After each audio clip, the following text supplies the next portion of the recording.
Eighth Tamil இயல் 2 உள்ள வினைமுற்று எனும் பகுதியில் உள்ள ஏவல் வினைமுற்றுக்கும் வியங்கோள் வினைமுற்றுக்கும் உள்ள வேறுபாடுகளை காண்போம்.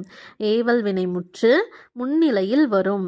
வியங்கோள் வினைமுற்று இருதிணை ஐம்பால் மூவிடங்களுக்கும் பொதுவாய் வரும். ஏவல் வினைமுற்று ஒருமை பன்மை வேறுபாடு உண்டு. ஏவல் வினைமுற்றுக்கு ஒருமை பன்மை வேறுபாடு உண்டு.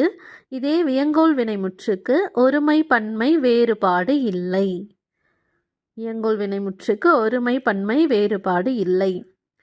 கட்டளை பொருளை மட்டும் உணர்த்தும். ஏவல் வினைமுற்று கட்டளை பொருளை மட்டுமே உணர்த்தும். இதே வியங்கோள் வினைமுற்று வாழ்த்துதல், வைத்தல், விதித்தல், வேண்டல் ஆகிய பொருள்களை உணர்த்தும். ஏவல் வினைமுற்றில் விகுதி பெற்றும் பெறாமலும் வரும். இதே வியங்கோள் வினைமுற்றில் விகுதி பெற்றே வரும்.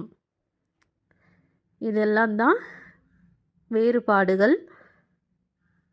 நன்றி.